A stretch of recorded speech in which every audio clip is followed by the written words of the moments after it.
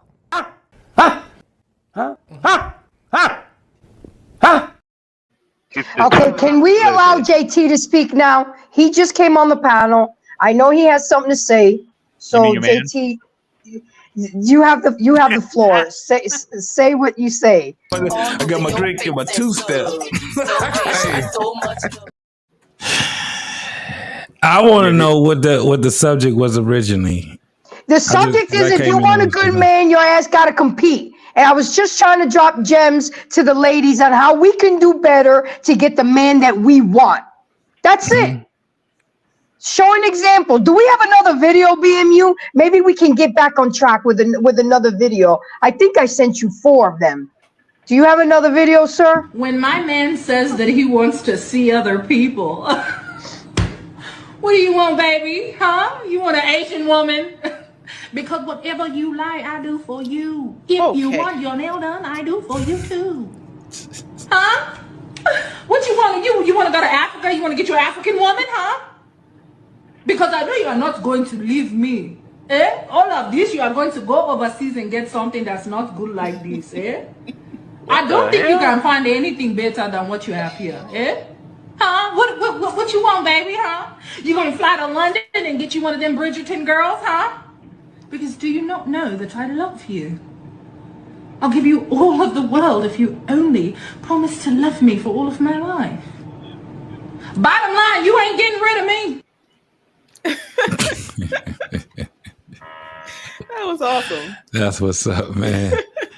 The purpose of me showing this video is to show the ladies, are you willing to put forth the effort to do what it takes to keep your man? That is the purpose of this video. So let me ask, did you talk about the vetting part with women and vetting? No. Right now I was talking about things that we can do as women to maintain our men, such as being confident within ourselves and not always leading with sex and our box. Taking care of ourselves mentally, physically, emotionally, financially, to get ready for the man that we want. So you should go ahead and play the second video too, then, because it ties right into the first one and what you're talking about right now. Okay, then go ahead, boss. You running it. Here we go. Women should compete for you long term. What's the quote? Girls wait at the finish line. I don't believe in that. They're running the race, bro. She's running the race while other girls trying to make it to the finish line because I already finished the race. Now I have girls necessarily competing for me. Now you don't make it known to them or clear to them like, hey, you're competing for me. It's an unspoken competition that they realize through seeing your value, through seeing the pre-selection, through seeing that, hey, this guy isn't taking me seriously like so fast versus the other guys in my past would have cuffed me and dated me after a month or two. This guy, it's been 4 months and he's kind of selling me a dream like I don't know what's happening. Once again, a feminine, nurturing woman who genuinely likes you is willing to compete to some.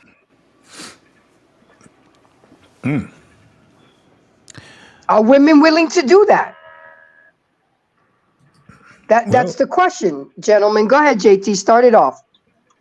Well, I mean, if you're looking in the era that we in right now, there's that competing and all of that shit. Women ain't looking at that. You already know what it is. You know, on Wednesdays, I talk about dry begging. They ain't into competing. This is about women right now are at a point where they think that they're supposed to get something without putting in the work. They're demanding. So the competing part, you know, with the clips and things like that, it's very difficult to get that message across to the younger women. How are you gonna get that message there when you got a bunch of women that are talking about they need a man with a 666? You got a bunch of women that are talking about what they're not willing to do and what a guy got to do to show them, you know, first before they are willing to be with the submissive and all this crazy ass shit, right? So what we're talking about is something where we have a broken community right now when we're talking about this. We have a broken community. And I say that because first and foremost, you already know I have young daughters that are grown and I look in their world. And in their world, these women are not talking about competing, not at something like that. When you have the men, they want that to happen, but man, that shit is over with. It's kind of broken right now. So how do we get the message to the women, right? The younger women, how do we get that message without being at a point where we're being contradictive? Because a lot of times this is what they see. When you see somebody that's in their 20s, even at 18 years old, they're looking at the older generation as y'all contradictive. We ain't listening to y'all, so we on our own when it comes down to it. They ain't talking about marriage. They're not talking about courting. What they're talking about is what he gonna do for me? And then on the flip side of that, it's the same thing with the guys. The guys are starting to talk the same thing with women. Why you think you got drizzle? Because they're starting to be on this same page of this equality type of thing, right? So when you hear this bullshit, and I hate that I had to cuss, but I've been talking about this shit all damn day. But when you hear this whole thing about relationships, the shit gets very redundant and it gets circular, right? Because first and foremost, that you don't have a lot of people that have discipline. They don't know where they want to go. They don't know they don't have any direction. All they doing is just listening to talking points, left and right. And if they're not listening to talking points, then they listen to their girlfriends, or they listen to the guys, or listen to the other guys. And it's not going to work for them because they have no direction. They're not listening to the older generation because we keep contradicting ourselves. And it's really weird when you can see 40 and 50-year-olds that's living their life like they're 20. Yeah. So they're not looking at us as someone that we can, actually get some type of wisdom from, because for some odd reason, we got a bunch of people that think youth is way more important than wisdom. The only way you can get wisdom, you have to live life. You have to make mistakes. You have to go through all these different things. They're not even looking at it that way. Trey said something a couple of days ago. Financial literacy, right? The craziest part about that is that it's getting worse. Yeah, you got the younger folks, they out here, they get money and stuff like that, but they're not getting money and creating generational wealth. How? They're making sure that they gonna be okay until they die. But they're figuring it out on their own. So now we just got a bunch of people arguing with each other over something that probably none of us are even living right now. When you start talking about six figures and all these different things, the majority of people don't even make six figures. So we're not competing at all. We're talking about competing. How do we get to that point where we can sit back and say, all right, y'all, we got to get down to brass tacks. And see, me, I'm 51. I'm going for retirement. I'm looking at the other generation and I'm like, okay, what y'all going to do? I have it kind of set for what I'm going to do. When I retire, I'm having my own business again. I kind of got it figured out myself, right? I got, life insurance, and I got stocks and bonds and shit like that I've been investing in for years. I'm trying to teach that to my kids. They kind of own that, but if I looked in their circle, no, folks ain't doing that. And my kids, they hang around college kids. They hang around people that graduated from college. They hang around people that's in college. And they're not even looking at it that way. What they're talking about is just being in a bunch of debt and using one another to get what they need to get for the time being. We got to get back to brass tacks, y'all. How? I have no idea. I have no idea how that happens.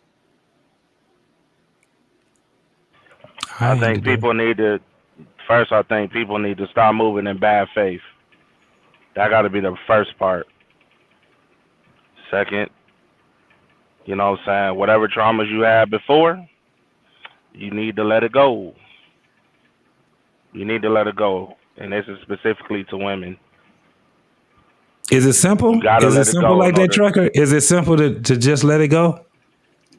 That's a good question. 30, I mean, listen, after 30 years, I get things happen, but you 33 years old and you still living off your great grandmama's trauma, time to let it go. Shouldn't even exist in the But first place. that's a great question. Can we just let it go? Right. I'm asking Yeah, that if you, because sometimes oh, yeah. I'm asking it not for the fact that we can't let it go. I'm asking it because a lot of people don't know that you can simply let a lot of the things go. A lot of things we hold on to, a lot of people just want to hold on to it, right? Like a teddy bear. They don't want to let it go because they're scared. Right. That's what I said earlier. Like a lot of people move in bad faith and fear. Nobody want to step up their game. Like y'all, a lot of people always say they want one thing and all this success and money and all this other stuff, but everybody is afraid to look themselves in the mirror and actually put in the work to succeed. Like if y'all really want it, y'all want it. Like y'all go out here and do all this goofy stuff out here, which is say shaking y'all asses, hitting the clubs, and even y'all kids with your great grandparents. You know that y'all quick to do that, but when it's time to really put in some work, y'all fumble. So until people really get to that point where they can stop moving in fear and start checking their own self and say, yo, it's time to grow up. You know what I'm saying? It's gonna continue on. But that's a start. Look yourself in the mirror, grow up, become an adult. You know what I'm saying? So you can get what you want. Cause I don't give a fuck what nobody say. Yo, you can sit here and play like loneliness is the equality and all that other stuff. But in reality, it's like watching somebody run from reality. Don't nobody want to be out here alone for real. You know what I'm saying? Fucking go walking in the house at 1 o'clock in the morning or 12 o'clock or after work and you got to reheat your home or you got to wake up every 5 minutes and hear crickets. You know what I'm saying? Like, yo, that is not no life. I'm sorry. I don't care if you got kids or not. There is no better feeling than actually having a family in your home. That's man, woman, and child. Okay? So it's starting to be just less, what it is. but that's starting to be less and less of the process, right? That's starting to be less and less of the process. Most people think that's the end game. Remember, we talked about this earlier. People think their relationship is the end game. I'm in a relationship now, I'm cool. That's not what that is. That's part of the process of living. That's the beginning. That's when the real work starts. Yeah. The end results. What is the end result? A lot of people, I don't think people really realize what the end result actually is. I think people think that is strong Black community. No, it's death. It's death. The end result. This is how the end result should look. Because I know I'm looking for it. The end result is watching your kids have their family and watch the grandbabies grow up. Well, that's you can say that. And just literally like, yo, damn. No, but it's transitioning. Yeah, but this is the thing. It's transitioning. This is what I mean by that. Absolutely, it's death. Why? Because you're here to contribute. That's what it is. You're here to contribute. And once you finish doing your job, you transition.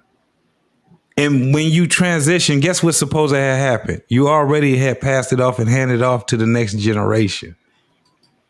This is why we had the problems that we have, because people don't realize that. They don't realize that there's a time where this shit is going to end for me. Don't mean it's going to end. That's why when I hear people talk about it's going to be the end of the world, you ain't going to be here. So why are you worried about that shit? Yeah, man. What you need to do is just keep going, because this is what faith is. Faith is not, I have faith that I'm gonna win $1 million in the lottery. That's not faith. That's hope. Faith is that when you get your ass on a plane, when you get on a train or an automobile, you got faith. When you walk out that door, you have faith. Even though a lot of people don't realize, they don't believe that shit, right? Until some shit happened, and what do they think? Somebody died. It was a sudden death. No, death is constant. It never ends. It's the same thing as life. They're both the same thing. We die too. You ever seen yourself at 18 and you 40 years old? You don't look like that person no more because your body changed. Your mindset too. Shit, not me. All I'm of gonna be it. 40 forever, nigga. I don't know about you. You can never be that. I'm being 40 forever. You can never be that. Here's my thing. I'm gonna be 40 forever. Guys, I want to get some perspective from Alicia. She's been quiet and very respectful. I hate the impression that I've been given to her tonight. We family. We fight like cats and dogs, but at the end of the day, we family. I'll see Trey tomorrow. What's up, Trey? Like it never happened. So what say you? What do you have to say and bring to the table? Build on this. JT's mentioning. Can you hear me? Yeah. Yeah, we can hear you. JT was mentioning what was the point of it all, pretty much, and I was thinking there's a stronger Black community, and and he mentioned death and leaving the world a better place.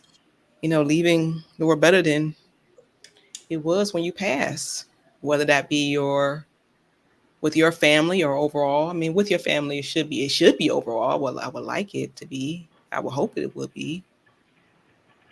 But I think with the debates we had earlier,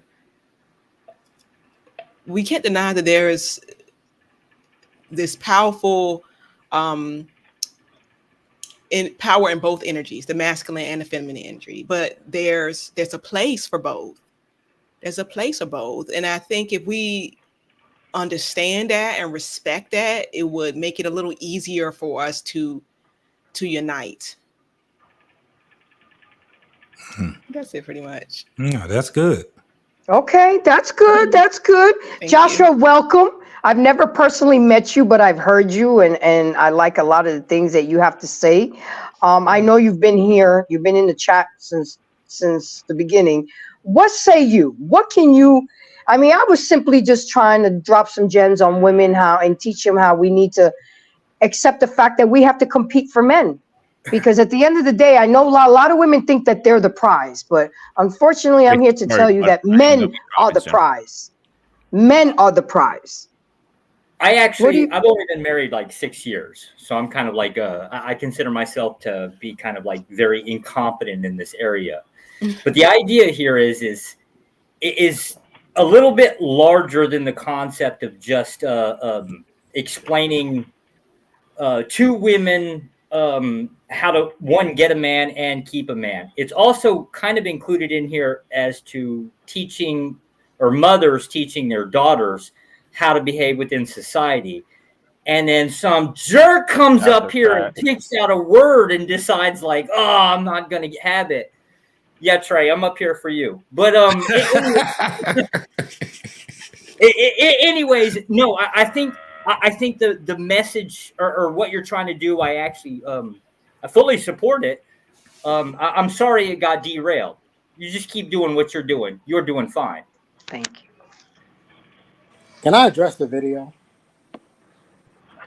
Sure. Before you go, Trey, I'm dipping out. So talk to you guys later. Thank you. Grooming, thank you for coming. I need you to be a little bit more aggressive and talk when you need to talk. Before I go, Okay, I got a boo? quick question for you, lady. Dominican and Italian, how bad is your temper? I'm going through therapy and growth and healing. I have learned to be mindful and intentional to, my therapist said we're going to be more graceful versus so gangster. So that's the motto that I live by right now. But Roxanne's there. Roxanne is there. That. Don't get it twisted. Yeah. One last comment I want to make before I go is I feel a lot of people who are going into new relationships have their trauma coming from an old relationship. A lot of people need therapy, and they don't want to admit that problem. I was one of them. Yeah. And I got therapy, and I'm now a better person than I ever was. You still suck. I'm glad you faced the mirror. I'm glad you looked in the mirror and faced your fear, bro. All right, I am out, guys. Stay fresh. Man. Most definitely, bro. Bye. Address the video, Trey. Yeah, the first video is the reason why I don't believe in monogamy. I think she proved it. One woman cannot be, she cannot provide variety.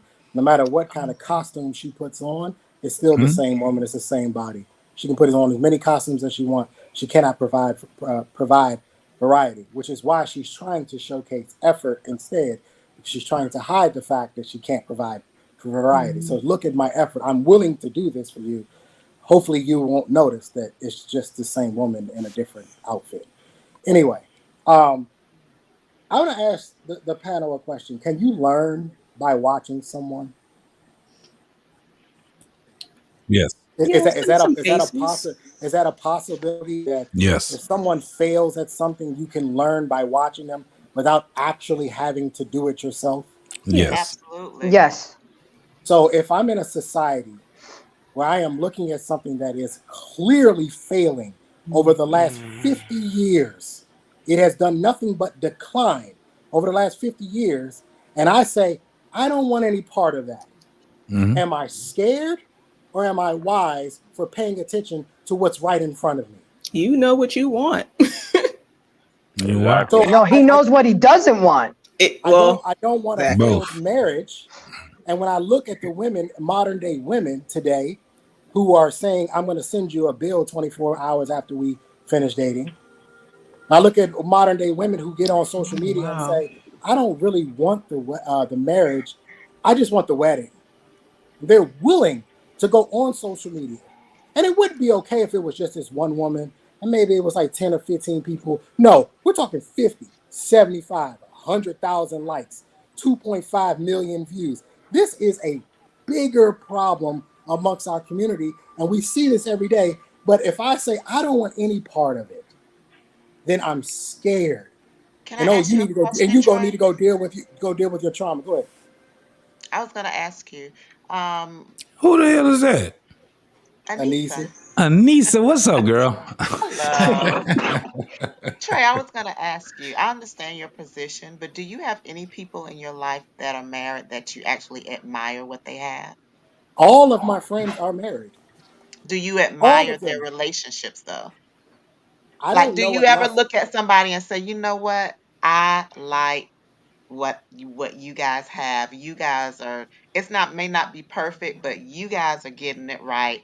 And I like this. I would want to have what you have. Do you have that? My great aunts and uncles. My Okay. great aunts and uncles who got So married you in know like it's possible. no, those were different women in a different time. They got married in like Mm. 1960 something, 1950 something. These women were the handkerchief women. These women were the women who dressed modestly and conservatively when they went out in public. These women were the women who knew how to speak this so-called life that y'all talk about into their man. That's not today's woman. And you guys are literally asking us to find a needle in a haystack. That's what you're asking us to do. Oh, okay. I was going to ask Trey a question. If you were finished, Miss Elisa. Yes. Oh, I was going to ask, what percentage of women do you believe exists? The ideal, your ideal woman. Do you believe their percentage or 0%? So I've done the math before on another show, R Payne. He didn't agree with me. Okay. I think it's less than 5%. And when Okay. you add in 80% of black women are overweight, and you add in single That mothers, goofy and ass shit, man. I'm sorry, Lord what was have that? mercy. Uh-oh. I said, man, this shit is goofy as hell, man. But the thing is, do we give up?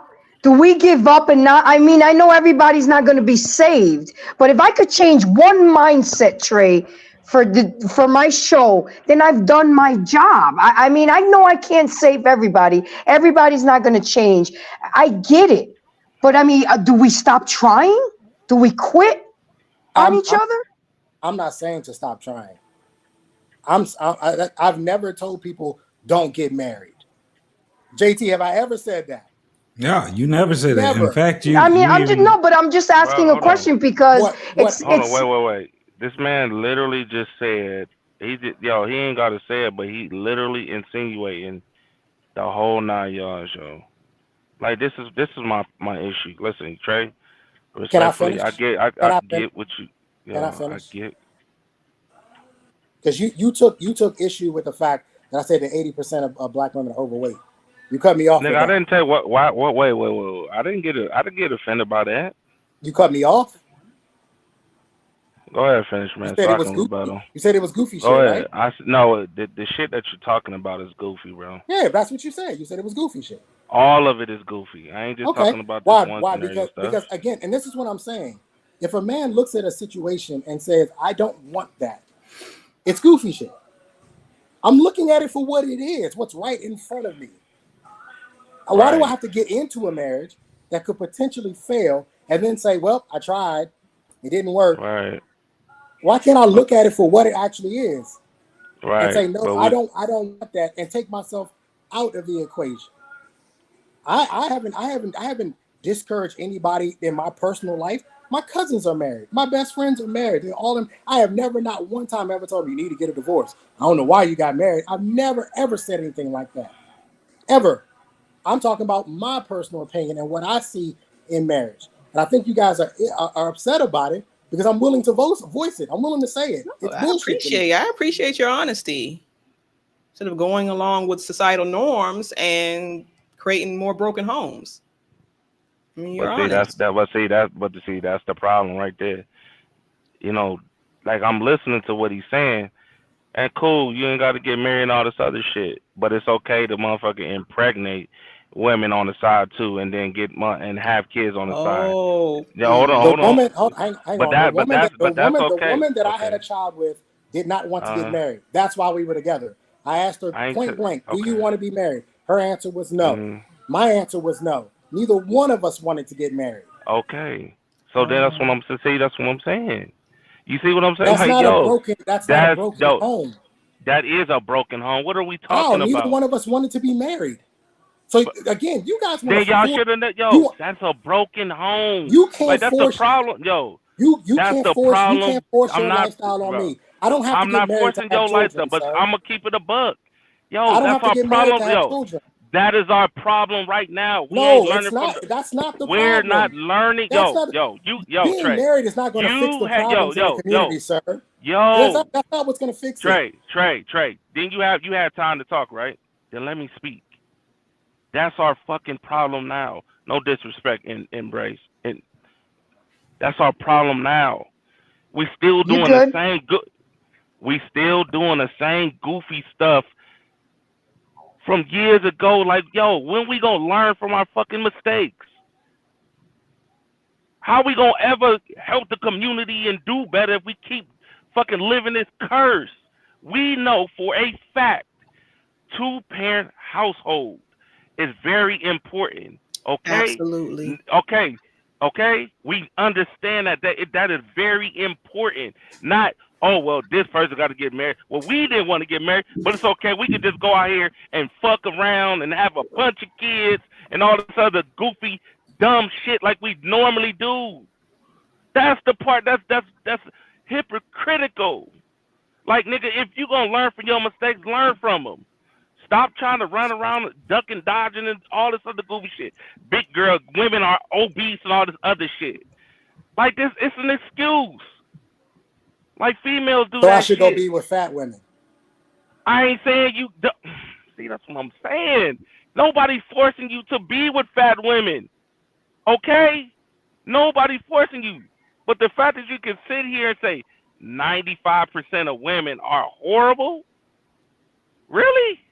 Or is it 95% of the women that you choose is horrible? Because that's the problem. Y'all always choose these motherfucking females y'all want, but y'all never choose these women that y'all actually need. Need? Yes, need. Need the woman that's going to actually be there and rock with you 100%. Not because you got money, not because all that shit. She care about family and all that. That's what you need. But I don't need a woman for that. Maybe that's what you need, but I don't need. There you go. So no, wait. Okay, so see, that's what I'm saying. You see what I'm saying? Then why are you up here? Well, matter of fact, why are you even on these panels in the first place? Again, for the 50th time, the topic was about whether women. I ain't talking about on here. I'm talking about all the panels, nigga. Why are you on here? Are you How about literally how on here about just to how talk about shit? Chucky? How about Hold Chucky? on. Because Are because you I want to. literally here Because to I just want talk to. shit Now what? Because I about want man to. or woman? Is that what you up here for? I want to be here. So look, this is the thing though. Shit is crazy. We talk, all of us talk before. Me, you, Trucker, Trey, I talked to Josh, all of that. First and foremost, we all have different ways on how we look at shit, right? Mm-hmm. This is the thing. I can't find anything wrong with what Trucker say, and I can't and even his premise. I know Trucker's premise, but I also know Trey's premise, right? And one of the things that, and trust me when I tell you, we didn't talk extensively. I've talked to Trucker extensively. I've talked to Trey. We got things we don't agree on, all of us, right? One of the things I understand about Trey is that he's only speaking from his lens. The last conversation we had when I had my show on Wednesday was when Trey was saying, when we was talking, you remember Trey when we was talking about the guys when a woman they brag on their husband, right? And you were saying that the woman was bragging on your friends, and you was just like, this nigga right here. And you was just saying, that's a part of me that was like, damn, that's cool. A little bit jealous. Yeah. Right. So, but what Trey, that's why he's saying that I'm not saying don't get married. I'm just saying what's in front of me, what I see that's in front of me. It's the same thing with Trucker. Trucker goes, he has his family, he has his wives, and he does what he does. The thing is that we have great conversation with each other because we get past what we don't agree about, and we talk about the things that we do agree about. And then we will always come with the premise of the things that we don't agree about. That's just what happens. My thing is this. When we're being, I don't know the word pretentious or if it's contentious with each other. It's like, it doesn't matter. If that's how my man sees it, that's how he sees it. If that's how Trucker sees it, that's how he see it. One guy right here, like I always say, my man Joshua, trust me, it's some shit right now that most of y'all ain't gonna agree about how he believes, right? Yeah. But Same the here. more we speak, the more we can just learn from each other. That's my whole thing. Yeah. I love having it's fun. We just got out of a conversation. I'm like, man, this shit is fun when I hear a person thinks different than me. You know what I'm saying? Yeah. It should be fun when we can say, damn, that person don't think the same way. And we can ask them questions. We can challenge their thoughts and stuff like that. We need to have that. That's all I'm saying. I'm listening to what, man, me, you, Trey, Trucker, all of us, we done sit back and talk. It's like, shit, I give all y'all shit. Y'all give me shit. We don't agree with each other on no shit right there. But man, when I tell you, when it comes down to this whole thing of marriage, I want women to hear what men think. It's better than us arguing with each other. You know what I'm saying? When we can sit back and have real conversation, because y'all hear some of the things that we just don't tell women. One of the things I like about the brothers that comes on this panel is that we can be that truthful. Yeah. We ain't got no fear with that shit. I appreciate you, Trey. Oh, yes. I'm telling you, people be wondering, they be like, how the fuck you a Trey? Because we just got to do better with the sign we got a language, different way of though. how we look at shit, right? We just got a different way. It's the same thing with Trucker. We all have a different way on how we maneuver and we get out here. But the thing is that from what I know of these brothers, we all competent. That's the number one thing. Embrace, when you was talking about how a woman has to do certain things to get a man and all that, they got to have the right man to be in front of first. Right. I think the problem that but he that findeth the wife findeth the good thing. You already have to be that woman. But that's a process, though. It's a process. You might not even know that that's the fucking wife that you got, right? That shit's a process. Some people, it'll take them 22 years old, they married, all that shit. Some people, it takes a lifetime for them to get it. You ever seen some people that was married at 60 and 70? Oh, God. It just happens. Life is just that type of shit. You know what I'm saying? That's just what it is. Yeah, people, they was wishing they was married in their 20s and shit. Shit didn't happen for them. I was engaged 5 times, 6 times. I'm like, that shit don't count. JT, my issue here is that in these YouTube spaces, especially within the Black community, the answer to them, for most people, is, well, we need more families. And well, if you just look at statistics, you're not even going to be able to get that because you're going to wind up having 2 million more women than men. So some people are going to get left out, regardless, right? Mm-hmm. I don't, and I said this when we had the other show. I don't believe that the answer to all of these problems are families, because if the families were so strong, and when we were married at an 80% clip, how do we go from 80% down to what we are now? If it was so strong, if what we had was so strong and it worked, how do we get to where we are now? Mm-hmm. Obviously, it's not as strong as we thought it was. Well, that's an easy answer. There's this thing called meism. It's when people start focusing on themselves other than something other than themselves. Mm-hmm. So for the Christians, it's going to be God. For, I don't know, like me, I'm an authoritarian. We're real big on government. So we focus on government. That's the thing we serve. It's everybody's basically, or the vast majority of people are focusing on themselves and not even a damn goal. If you could actually get people to sit down for 5 minutes and actually plan things out. Couple things to push back on here. Like this idea that marriage is a complete nightmare kind of concept is, you realize there are groups of select people within the United States that have divorce rates that are that are single digits, not double digits like the rest of us. Are they Black? Well, like, so not based on race. Are they Black? They're based on no. Well, yes, one of the groups actually is. Which group? But they're divided along religious groups. So Orthodox Christians, they tend to have single-digit divorce rates. I would imagine that the Black Hebrew Israelites, they would be kind of like in that single digits too. Something is working for somebody. So there's definitely solutions out there. Question is are we going to sit here and fight and bicker about stupid crap, or are you going to actually look for the damn solutions? Yeah, so that's going to be able to, you got to shift your mindset, right? That's what a lot of people say. But then when you say something like that, then you have to say, how does that look, right? You got to get rid of a lot of fucking fear. You got to undo the shit that you was taught. You literally got to brainwash yourself from the bullshit that you was taught.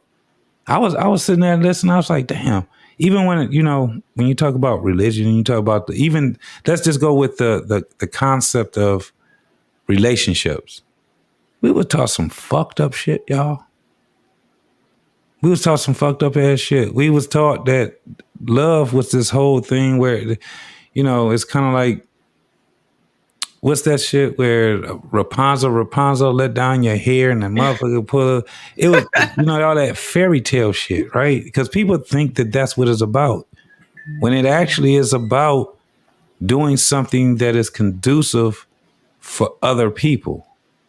We don't have that meism, which you were just talking about, Josh. That's the shit that fucked us up. So guess what? That's where we are at now. Because it's about the survival of the fittest. We're at a point right now where it's about the individual. We ain't got it's funny. We don't have time to be sitting back and wasting our time with somebody else that ain't trying to be cooperative with us. That's how we think now. You got 2 more times and you're through. That's how they look at it. That's 1 more. I gave you enough chances. You got 1 more time and you're through. That's our concept. So it's not like when we are talking, it's one thing. Doing the work is something different. The shit is not fun. It's not. We're not going on trips and shit. This ain't how this go. The trips are for us to, it's to help build commodity. This is why you had family reunions and cookouts and stuff like that. But guess what everybody's doing now? Going to Dubai and Africa, and they just taking trips, wasting money. They get off those trips, then now they still got rent to pay, bills to pay. They ain't got nobody that they went on a trip that they love and shit like that. Even the people that act like they love each other, they just wasting fucking money. And they wasting time. And they think that trip is going to save their relationship. They think that trip is going to get their mind to a point where now I can enjoy the rest of my life at work. No, you won't. You more stressed because you couldn't afford that trip. You took a 10-day cruise. Cost you $3,500. Plus you got the drink special. And you got all the other stuff that they got. And so when you get off that cruise and you called yourself having a good time, guess what? You're going to go right back to that same apartment or house that you couldn't afford. And you still had the same problems that you had. Now you just added more problems on it. Why? Because you're not doing something that's conducive for other people. I don't believe that people should be in a relationship to be wasting time. Most people do that because it make them feel good. The majority of us are not in relationships and thinking practical. Actually, I think that's the problem. No, that's actually a really good question. For those people that don't support marriage or they consider it a bad deal for men. And I would agree with it. It actually is a bad deal for men. But so is everything else in life for men, right? Like being a guy, it kind of sucks. But the question is why then be in a relationship in the first place? That's why you have so many men that's single now. Because they ask themselves, I like my peace. I'm in a crib by myself. I could deal with loneliness. It's easy. I'll fix that. That's a temporary fix. Because that's not what he's looking at. What that man is looking for is to be in harmony. And it's easier for the man to be in harmony with himself than him to be in harmony with a woman that's not trying to be in harmony with him. She come in the house, she want to change all the goddamn furniture. She come in the house, she wants to sit back and tell you that you sleeping too long and all kind of crazy ass shit. Ain't what a man want to hear, especially when he works very hard. Oh, I got one question for the ladies. Yes, sir. What's the deal with the bathroom door, right? Like we're in there doing our business, right? Like we're like cornered in there. Why is that the appropriate time to have a conversation? Is like that the only place? Ew, no, not me. I can't answer that question. I don't do that. I don't want to see you shitting. Do y'all understand and me my having mindset? a serious conversation with you. Well, no, the door's closed, right? But the conversations. Maybe my wife is the only one that does it. I don't know. But do y'all know? No, there's women that do that. Y'all know the mindset a man is in. The longer we're single, the worse it is to get us. Once you got a man that's in his groove and he got his stride, message. He is not trying to get that shit interrupted. So you got to advertise that shit very good to him. You got to make that shit look so goddamn good where he's just like, damn. Who's single for a long time. Okay, so would you consider that advertisement? I'm glad you brought that up. Part as competing with other women. No, it's a difference when you're competing with other women. So when you are competing with other women, you got to have something that you're competing for, right? It's not easy for a woman to compete for a man that all the women want and need. You could compete for a nigga that they desire. That's easy. He cute. Nigga got a nice car. He ain't showing. You don't know. Your competition don't start for a man that you don't know. It starts for a man that you already got. It's not getting him. It's keeping him. It's keeping him. You can give him all the sex you want. Keep giving him all the sex you want, and you not asking for nothing. You don't require for a relationship. Guess what's going to happen? You're just going to be sitting there waiting for this man to ask you to be his wife. That shit may not happen because you're not requiring anything from him. Asking is totally different than requiring. Just like demanding is something totally different than commanding. That's what you have to figure out. But that's too masculine. What commanding? Yeah, that according to Trey, you know, that's being masculine. That I should just wait until I get tapped on the shoulder. So commanding, you don't have to speak for. See, demanding is, I feel that I've done this much in my life that I deserve a man. And I'm going to get a man. And damn it, I want a man. Commanding is, it doesn't require words. It doesn't require words.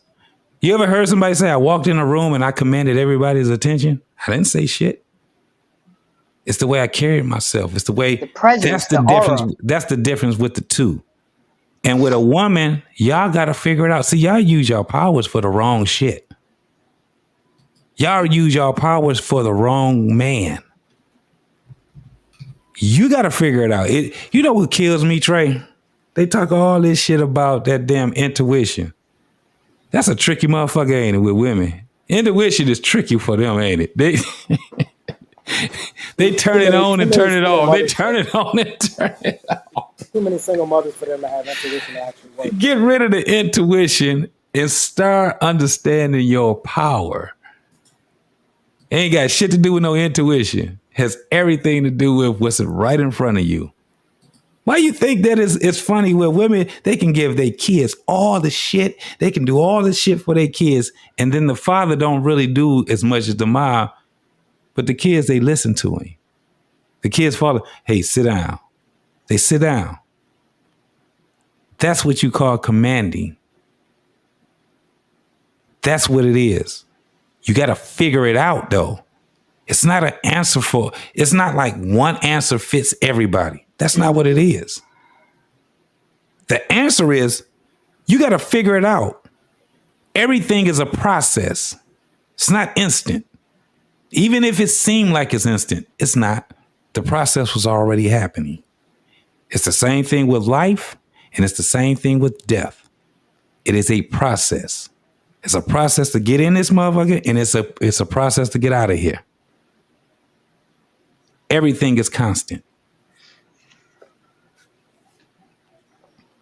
Anybody else have anything to say so we can start winding down? Because it's been a good night. It's been a good night. Joshua? I don't really have any advice other than the chastity concept. My world doesn't really revolve around a lot of women. I couldn't tell you what to do. I have one son. I don't have any daughters. I don't really, it's not my world. So I don't think I can really help on any concept here other than the concept of chastity. You withhold that from a man, he'll break. He'll give. His priorities will get figured out real fast when he figures out like that. That's what he's got to do to get it. Yeah, okay. I guess gonna have to put a ring on it. Okay, Trey? Yeah, if you ask most men what's the source of their stress, it's going to involve a woman somehow, in some way.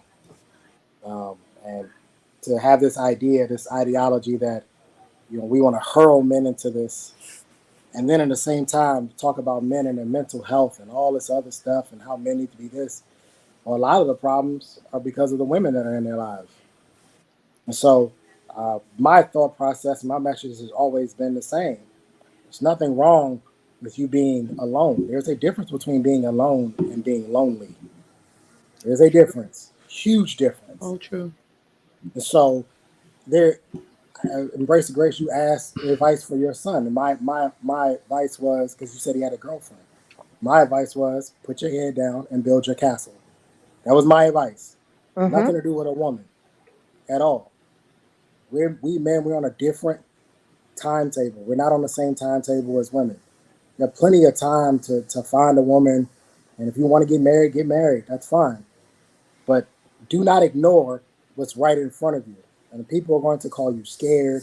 And people are going to say that you have fears and traumas and you're an ex-girlfriend and girl in second grade, she didn't like you, so now you don't like black. They're going to say all types of shit. You need to pay attention to what's right in front of you because majority of the time, the people that people marry are within proximity. They're right in front of them.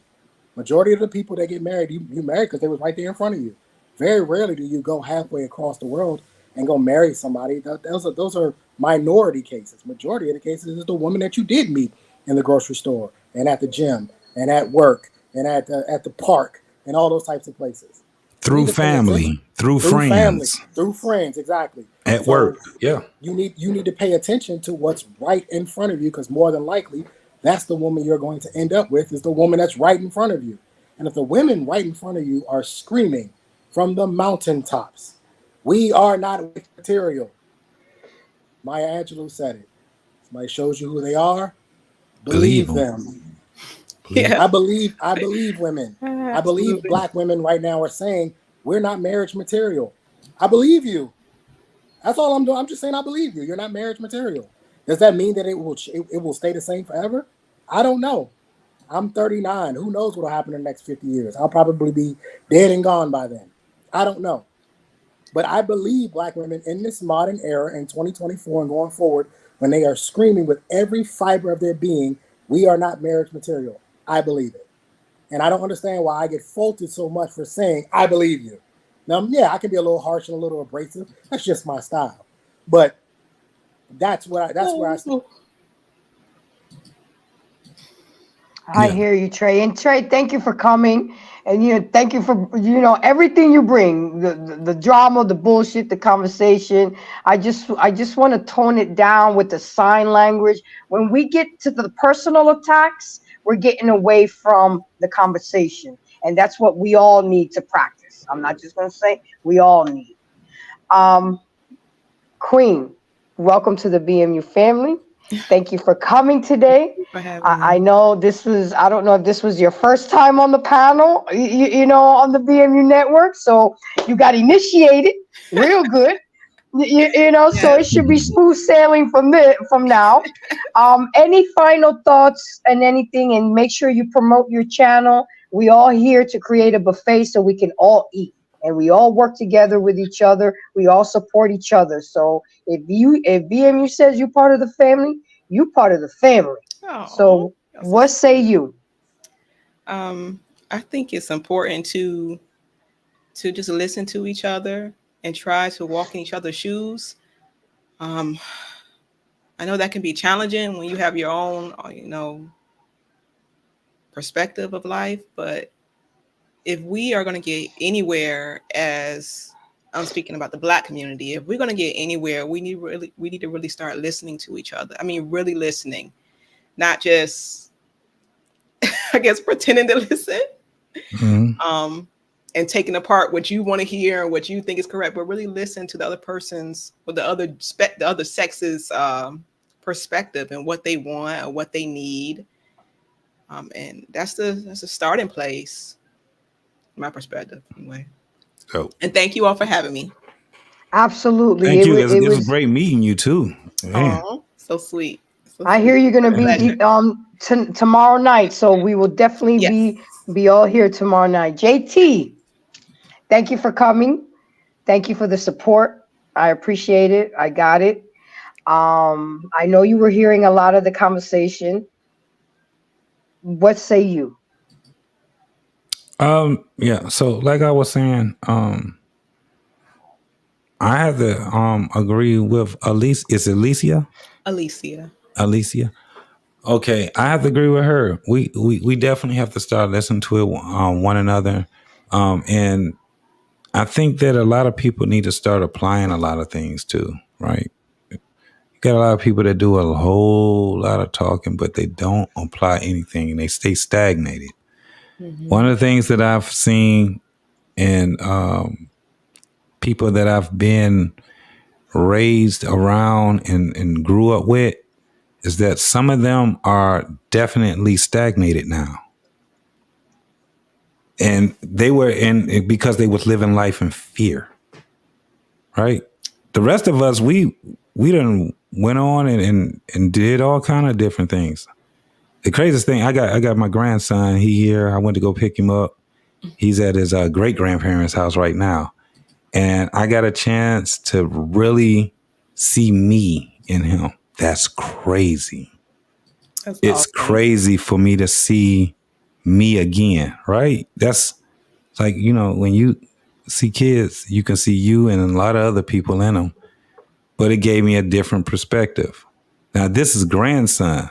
Imagine how I was looking with my kids when they were younger, and even now that they're older. It's weird when when I get a chance, I say, what is all this shit about? Right? What the fuck is all this about? That's what I be saying sometimes. I know now. This is why I said what I said when I said, no, we die. End results is we die. So what you gonna do while you here? It's the question. When you tell somebody that you ain't got a lot of time, quit taking your youth and screwing it off. This is what we have to tell our kids. Even if we screwed it off ourselves, we got to let the other generation know, don't do what I did. Be greater. Be better. A lot of people don't understand that. I respect anybody that got kids and they really, are paying attention to how this thing goes. Because it's crazy. My kids are grown. I'm like, where did the time go? And I had old people telling me this shit all while I was a kid. It's going to go by fast. You ever had somebody say that? They send you the message. It's going to go by fast. Yeah. Shit go by fast. Our kids need the best shot they can get. They need the best chance possible. So whatever it is, whatever that is, we need to. We can't be screwing. We can't be messing around. We got to be about business. That's what it's really about. We got to be about business. That's why when it comes down to it, I'm like, okay, I didn't do bad, but I know some folks, and I'm talking about family members, right, real close to me, and I'm like, ooh, life is just went right past you. They still talking about old shit. They still talking about when they was in high school. Not long ago it's been since I was in high school. It's been 30-some years. I ain't talking about high school no more. My kids my youngest daughter just graduated from college. Why would I be sitting there talking about high school? That's how fast life is. And our bodies change and our minds change. And if we don't embrace it, we're going to still be trying to fight for youth instead of trying to get wisdom. And that shit look crazy when you 50 and 60 years old, trying to be youthful, wearing backpacks and shit, skinny jeans. No. Embrace it. A lot of people don't want to do that shit. They still want to be young. Can't do that no more, embrace. It's over with. Ain't no more high school. Ain't no more college. We gotta help the other ones now. I'm not about to sit here. That's why when we talk about, relationships, I ain't talking about dating. I'm talking about when I talk about the things that I see, I'm talking to my kids about that. That's they shit right now.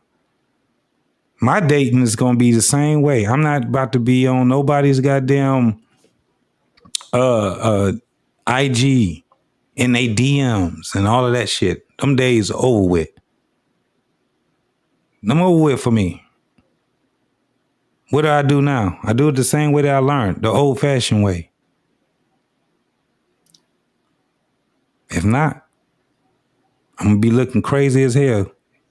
Have y'all seen the video of Cisco and Keith Sweat and all these dudes that used to can dance and Genuine? You see how they was dancing back then, and you see how they dance now? Oh, I haven't seen them. It don't look the same. You seen Bobby Brown? Bobby Brown used to can dance his ass off. You see Bobby Brown now, he gonna kick you 2 steps and it's over with. That's it. We get old. We embrace it. You got the 2-step. All the people think I be lying. I got my drink and my 2-step. That's all I have now. I got 2 dips for you and I'm out. That's it. Because I'm getting older and I'm embracing it. That's all I'm saying. I go to the gym, I work out, I do all that shit. I'm good. I'm still in good shape, but come on, I ain't that dude no more. It gets over. And then we die, y'all. Keep in mind. And then we die. What we gonna do while we here? Because we gotta hand this shit off. We got kids. You better hand it off to your kids. You better start giving them the knowledge. Better give it to them. Let's see. Yeah. Oh, Anything else, guys? I see Trey asks why get married, and there's a lot of I guess financial facts. Oh, that's a whole nother show in that chat group. Great Me question. personally, it's not financial. It's Great question. Wouldn't it be a great question for people to sit back and say, why? yes. Great question. Make it make sense. That's all. We got to just make it make sense, y'all. If you plan on having kids, it's for the kids. Yeah. Parent households better than not. So if you plan on having kids, not everyone wants children. So yeah. I mean, that's just my opinion. Hey man, respect to everybody on the panel. You know, they always leave out healthy 2-parent household. What's that? They just say 2-parent household. But that 2-parent household needs to be healthy. You're right, Trey. Mhm. Absolutely. Yes. It doesn't matter if you have a mother and father in a home and they Exactly. hate each other. Exactly. That makes They better off being by themselves, right? You Separate. probably will still come out better than the other, but it'll be by default. And you will have the same traumas that other kids will have that are in those same situations. It still has to be a healthy situation. I dated a woman whose mother and father were together, and she told me about 3 or 4 months into the relationship that her mother and father haven't slept in the same bed since she was born. That don't sound healthy. No. To me. And you're right, because Dr. Phil said that a child would rather be from a broken home than a toxic home. Absolutely. Damn. Absolutely. Yeah. Yes. Gotta mind it out, y'all. Healthy. Most Healthy. definitely. Healthy. Gotta mind it out. So this is why I harp on the words. This is why I get on it so much, because it matters and how we formulate sentences to convey our message and communicate. Because if you don't challenge these things, people will just say, well, as long as we stay together, we good. No, y'all don't like each other. You don't speak to each other. And everything, children see everything. My daughter sees every communication. You know, even when we try to hide it between her mother and I, even when we try to hide it, she gave me the middle finger in jest. It was in jest. She was just playing around. But my daughter saw it. And she said, Mommy, don't do that.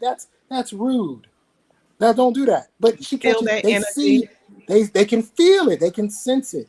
So this is why I'm big on this, because yes, I agree, 2-parent households, right?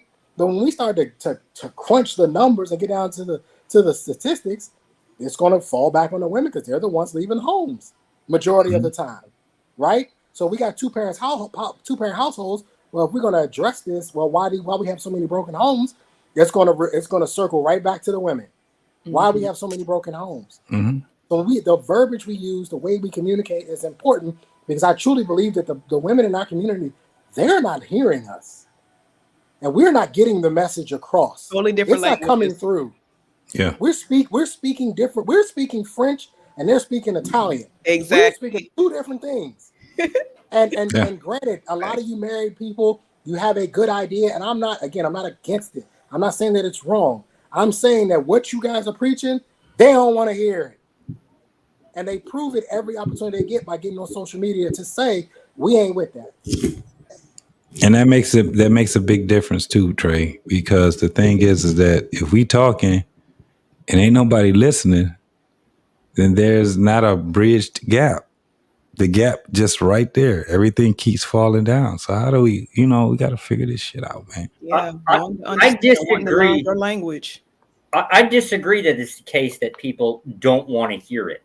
Gen Zers are asking a lot of questions. You can get on, like, they have YouTube panels, but they're more on the Discord, right? They're asking a lot of questions.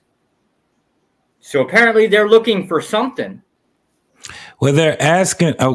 So it's not so much as disease. It's what they call the alphas.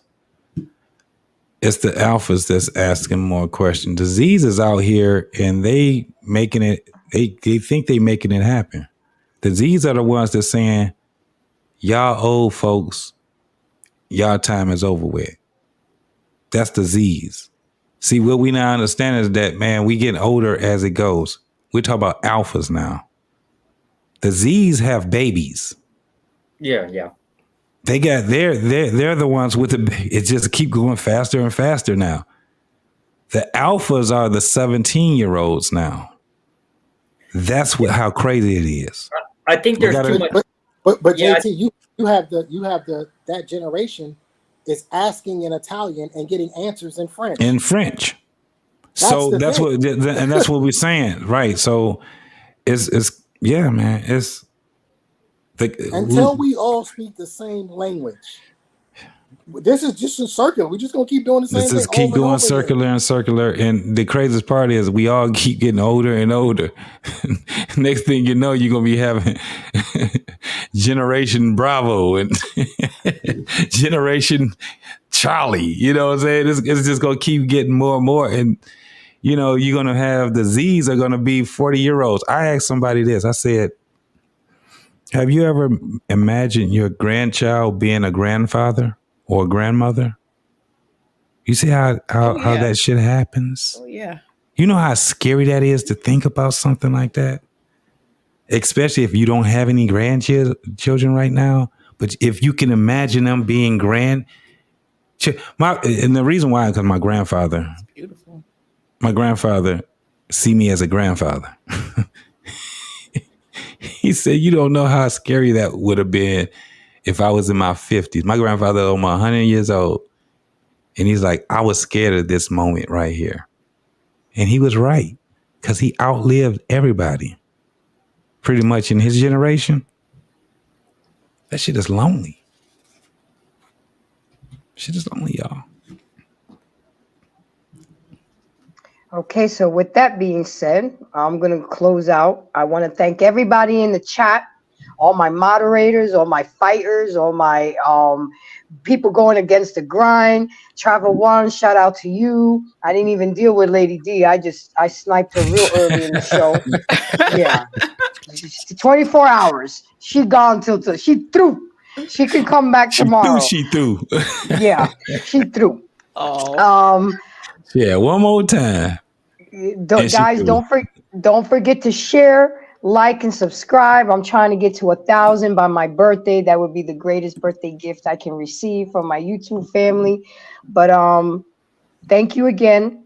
The show was really for me to show ladies that we have to get in the race. We can't think just because we have a vagina that that's enough to get the man. And even if we do get the man, that's only half the battle. Is what are you doing to keep the man? Because remember, what you won't do, the next one will. That work wife is sniffing your husband out if you're not doing what you're supposed to be doing. So you know, it turned into something else, but that's okay. As long as we get through it. You know, we got through it, and I appreciate it. Thank you for the Cash App. I really appreciate it. Don't forget, tomorrow night we got flipping tables with the BMU and Lit. Come check out our awesome panel. Then Wednesday, as you guys know, is JT What We Know podcast. Thursdays, I'm not really sure what's going on Thursdays, but y'all know it's epic Friday nights with the barbershop. Saturday night we got Miss Jenny once a month, but right now she's enjoying her time with her husband. She's with child. And we also got Alexis from Texas giving reviews on Amazon products and talking her shit. She's awesome. Then we got the guys on Sunday night. We got Mr. Bennett and grooming and reviews. I mean, we got something for you guys every day, 7 days a week. So there's never a boring moment on BMU. But not only that, go support the content creators that are on the network. Go to their shows, press the like button, support it, because it's all interchanging. And as for me, the month of June, it is Men's Health Awareness Month. And every Thursday, I'm having a topic that pertains to men's health. So the first one I'm doing, of course, is ED, erectile dysfunction, on Thursday. And then JT is going to get with me, and we're going to do about mental health and depression that men go through. Hank from the basement is going to get with me, and we're going to do high blood pressure, heart disease, and hypertension. These are things that as men you need to be aware of, and our women, we need to be aware of that to take care of our men better. Absolutely. Okay? We really do. I mean, I can remember a time as I've had to force my ex-husband. I made the appointment, and I had to lie to him and tell him that we were going somewhere else. Well, we pulled up to the doctor. Come to find out, he had cholesterol, high blood pressure, hypertension. And if we wouldn't have caught that in time, God knows what would have happened. True. Silent killer. Mm-hmm. Yeah. And then another thing is stress. Men suffer in silence. But we'll get all into that. You guys got to come check out the show. You know, I couldn't get no guy to participate with me with the ED, so I'm on my own on that one. And that's okay. I understand. It's not a comfortable conversation for men, but that's You what I had do. some guys. You had some guys come up there though. Come yeah, on, they Trey. will, but they didn't, you know, they didn't want to like be co-hosting with me. So it's okay. I get it. But that's what I do. I have the uncomfortable conversations because because I'm starting to date older men, and I need to learn about ED and understand that y'all don't function the way y'all used to. And I got to get used to that because I'm not there yet. So I got to learn about y'all bodies and that are getting older. So this is... Hold up. What's wrong, Trey? Why don't you want to help out Miss Grace with the whole erectile dysfunction thing? Ain't nothing wrong with my yang. He's only 39. That ain't even, you know, but the other big one is prostate cancer. That's another big one. And I went through it with my dad, and it was not a good thing. So this is something that y'all men don't like to get checked out, but they do prostate screening now with blood tests. You don't have to bend over and sneeze But anymore. my hospital, they doing it the old fashioned way. So I already made my appointment, and I'm like, damn. So these are all things I'm trying to make men and women aware. We got to take care of our men. If we want our men to last longer, then we got to help protect them and make them aware. So with that being said, guys, thank you for coming. I appreciate it. Don't forget, women, there's competition out there. Stop trying to wait at the finish line. You better run that marathon with him, because if you don't, the next one will. Trust me. Have a good night, guys. Take care. Thank you.